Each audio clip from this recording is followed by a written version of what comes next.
Here's another one. Swedenborg, the genius of Swedenborg. I mean, he not only created the first correct model for aircraft that the Wright brothers didn't even know about, a lot of other scientific discoveries, but his mystical experiences. Me tying in Swedenborg to 2012 is not strange whatsoever, um, especially because he said himself the apocalypse did already begin in 1757 because we are now able to communicate with the spirits. In 1743, he just started to have visions and stuff and saw the Lord, but in 1757, it was when the whole world was actually, man, my hands are huge.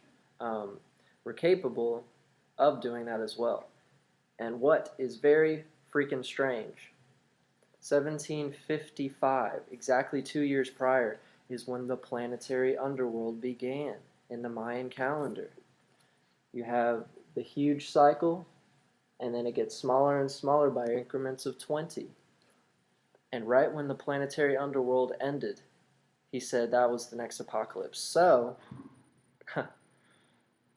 at the end of each stage, we're already in the galactic underworld, and the fucking universal underworld begins in February. It's just closer and closer. This fractal time is increasing, and Swedenborg, the main mystic, said in 1757 was the apocalypse.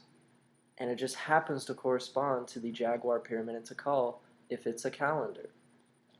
It kind of makes sense that Immanuel Kant thought Swedenborg was crazy. I mean, because, hey, like Nietzsche and I said, Kant, he barely walked out of his own town. What does he know about life? He was always he was stuck in his ways, and he was a Taurus. No offense.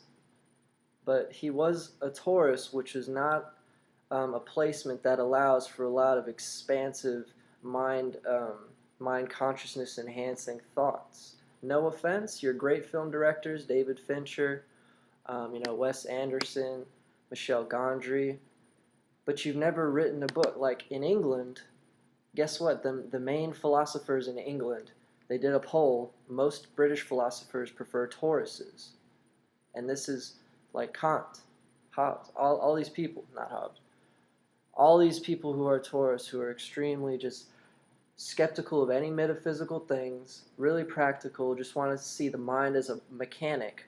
The whole John Stuart Mill turned morality into a mechanical 2 plus 2 equals you're a better person. It's so stupid. In a sense, John Stuart Mill was just going back to the old good deeds, bad deeds. If you do more good deeds, then you'll be in heaven. You'll be a good person. If you do more bad deeds, then you're technically bad just because of the quantity of deeds you did. Nietzsche and I are totally about the quality of the deed and who is doing what action.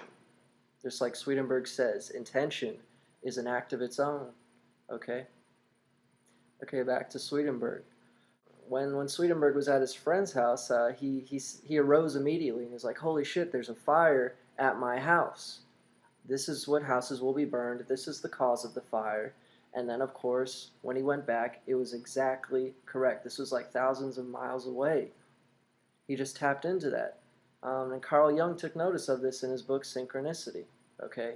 Life is full of synchronicities. And if there's one synchronicity, what Nietzsche says, if we affirm one moment, we thereby affirm all of existence. Because it was all culminated just for that one moment. If it was just one, then it made everything worthwhile. So in Carl Jung's book, Synchronicity, he talks about Swedenborg. And of course, astrology later. What's interesting is that Helen Keller was introduced to Swedenborg by her friend's friend, Alexander Graham Bell's friend, introduced her to Swedenborg. I mean, her and Swedenborg are both the year of the dragon, and she's a Cancer, so she's very intuitive. But anyway, Dostoevsky read Swedenborg, Goethe, William Blake, of course. I mean, he was very influenced, and of course Emerson, who introduced me. And he was the first to really create a real dream diary.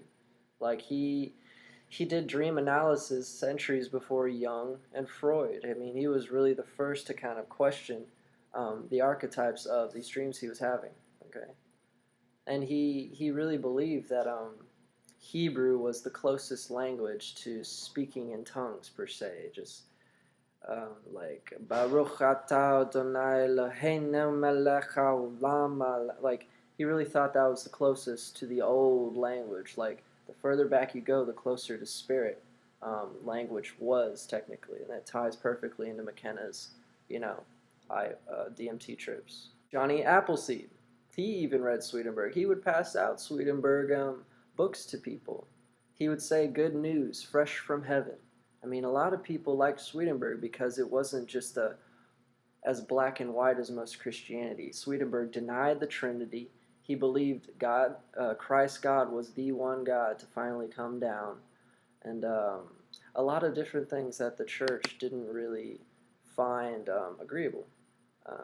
And what interested me specifically about this documentary that I watched about him, it said the colors in heaven were extremely bright and diamond-like, and there was like a huge dome structure. Ding, ding, ding, the exact description in the DMT spirit molecule books. These creatures would hand them like diamond things and be like, look at this. And the walls were just made of organic colors, and yet it was still like the fucking Taj Mahal beautiful designs. Swedenborg's heaven is the DMT medium realm in which we go between this physical existence. And he said since the apocalypse of 1757, right when the planetary cycle began, and guess when the galactic cycle began? 99. Right when I was beginning to, get into the matrix and what is reality and philosophy, which led me to Nietzsche. Okay? Very strange.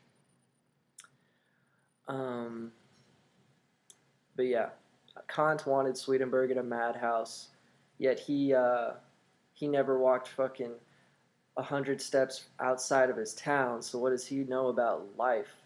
Swedenborg traveled Europe, knew 11 languages. Okay, Swedenborg was extremely an old soul. It's all proof. The first page of Emerson's essay on Swedenborg implies exactly the reason he was so smart, because he was an old soul.